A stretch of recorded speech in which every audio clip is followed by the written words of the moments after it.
Okay, I want to do a quick simulation of a confidence interval for proportions.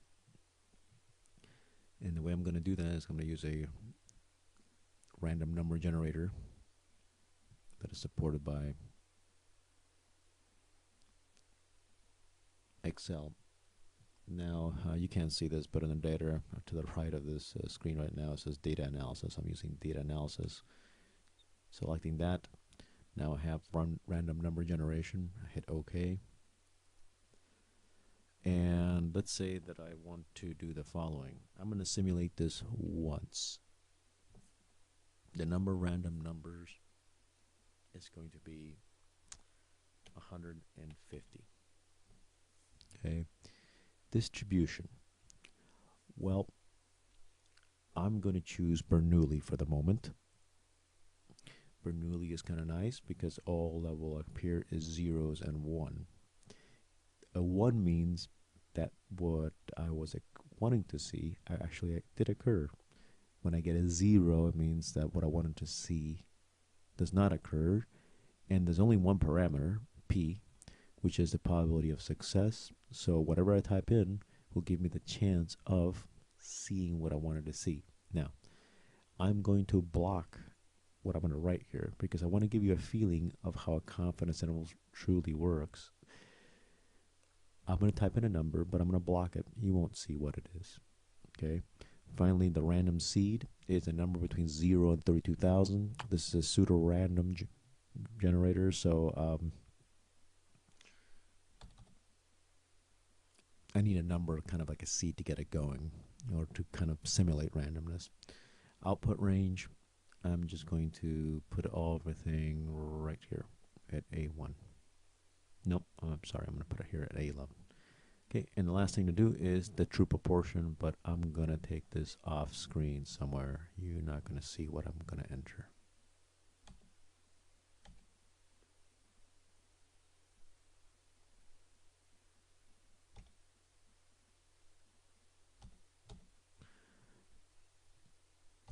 As a matter of fact, I won't remember either.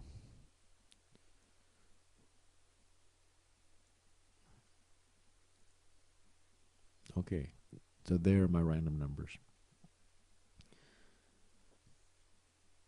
Now I need to figure out how many successes that I have. In other words, this is a random sample from my population. I'm trying to figure out what the true proportion is. So that parameter you saw, that's what I'm trying to figure out. What is it? All I have is a sample right here, and I already forgot how many is in my sample. So let me just count these.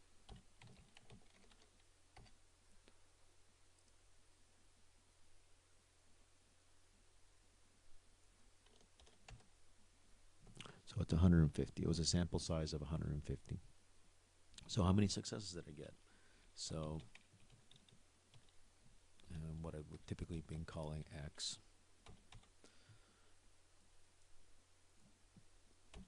So this is kind of an easy one because success is just a 1. If I don't see success, I get a 0. So one thing very easy to do is just sum up these ones. That's why I chose Bernoulli, because it'll make counting how many successes I have very easy to do, since 1 plus 0 is still 1. I'm not counting any failures, only successes. So it looks like I got 46 successes out of 150 observations. This leads me to my p-hat value. My p-hat value is 46 divided by 150. So right now, this is considered a point estimate.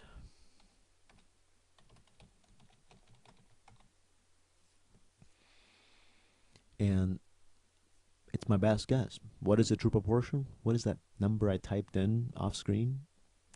Well, to tell you the truth, I've already forgotten. And you didn't see it. So this right now becomes our guess. It's about 30.6%, 30.7%. But how good is that? I know that's not the number.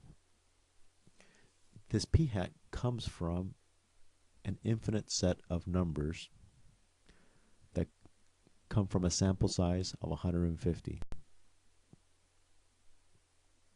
Where does my number come in? An infinite set depending on your viewpoint. Because this is still discrete, there's only 151 possible values in reality. What are these 151 possible values?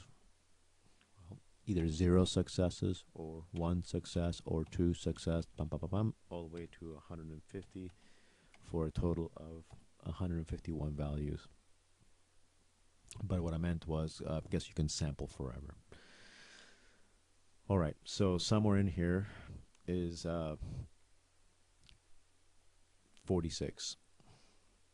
46 is what I actually got, which leads to this p hat value, which is an estimate of my true proportion p. But all I can do is the following. I notice I have 46 successes. As far as my model is concerned, n times p is greater than 10, and n times 1 minus p is certainly greater than 10. Now, I can only use this estimate because that's all I have.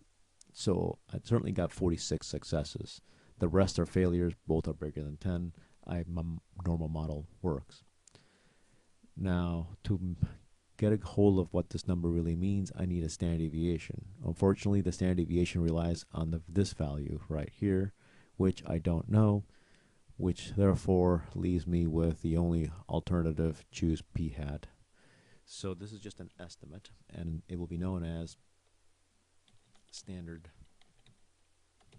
error.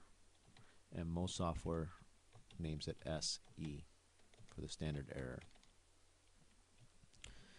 which is just an approximation to my statistic. No, I'm sorry. Is an approximation to the variation of my statistic. So I'll use square root of, well, the only number I have, which is C8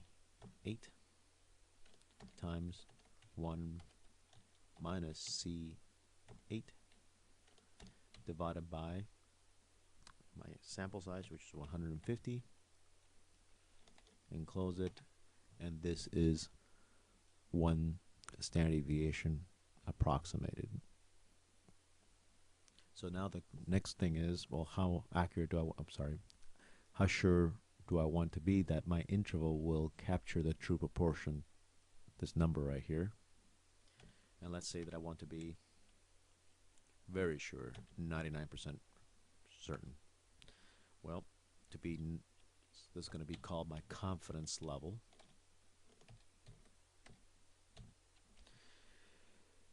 If I want to be that sure, I'm going to need a z-score of the following: 2.576. Again, another approximation. In other words, if I want to capture the middle 99%, that's what a confidence level is. This is the middle 99%.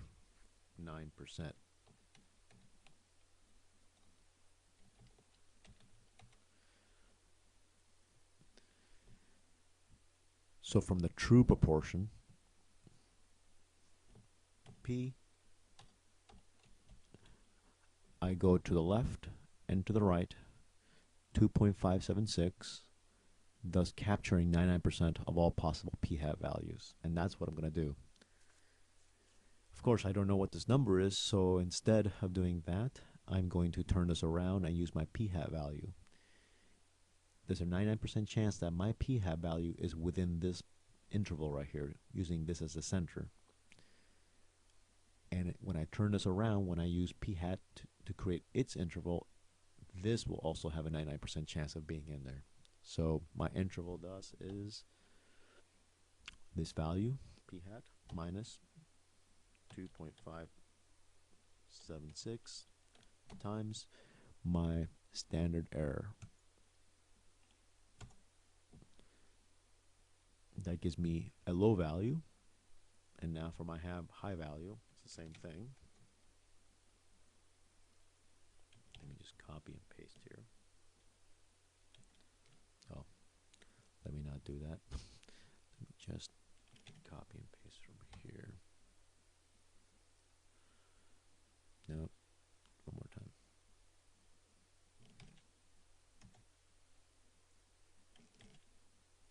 Perfect. And now instead of subtracting, all I need to do is add the same amount. So I'm either adding or subtracting this margin of error. So what does this tell me? I am 99% sure that the interval that I calculated contains the true proportion. What do these two numbers do? Well, they give me an idea where it's at.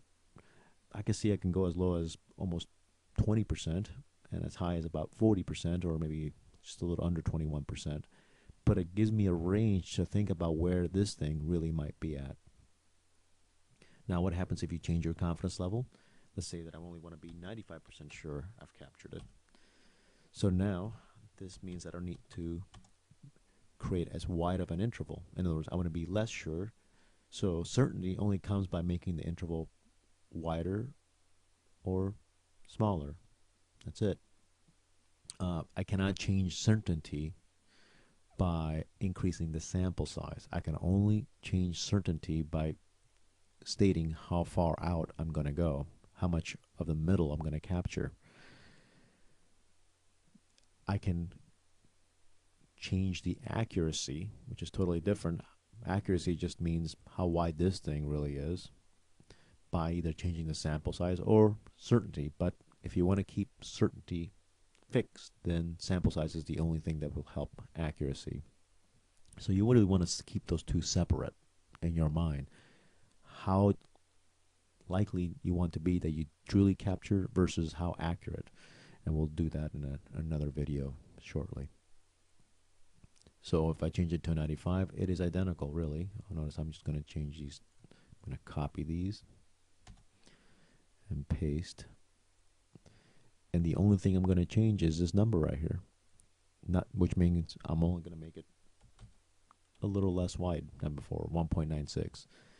Notice again the 2 from 95%, this 68, 95, 99.7 rule. When we looked at 95, the middle 95, we said the z-score was 2. That's only an approximation. We want to be a little more accurate now. So a better approximation, turns out, is 1.960. So when I hit return, there's my low number.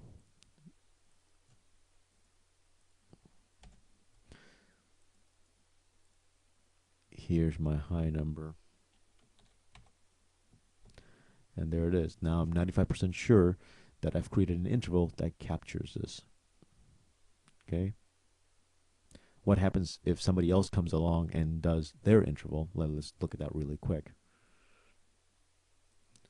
So again, I went back to data analysis, but I'm trying to be very careful to keep the true proportion out of the way. Oh, and that's what it is. Got it. All right. So I'm, of course, leaving that exactly the same and not touching that.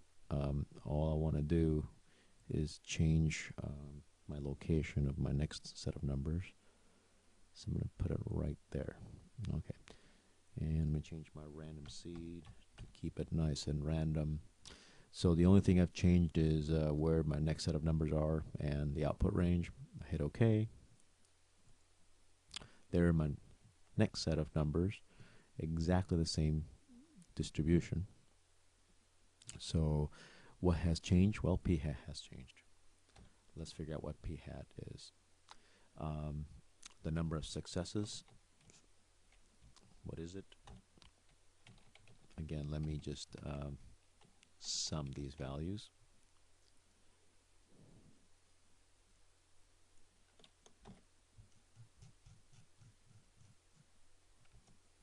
This time I got 34. Wow, very different. What does that turn into?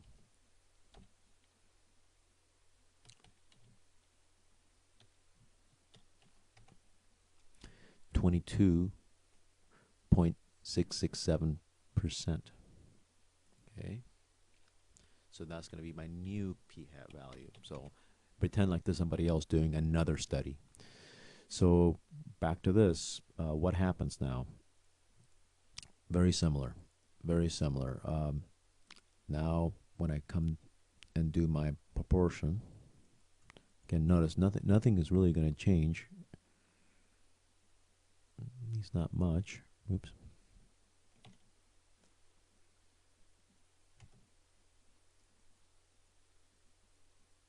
Okay.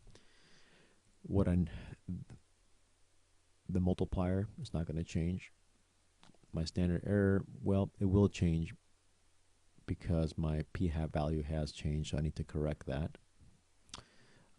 And also the p-hat value itself.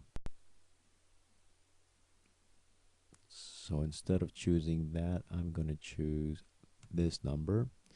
And I guess I should have done the standard error elsewhere, but I'll just do it right here. Standard error is going to be square root of this value times 1 minus this value, and close it, divide by the sample size of 150, and there's my low value.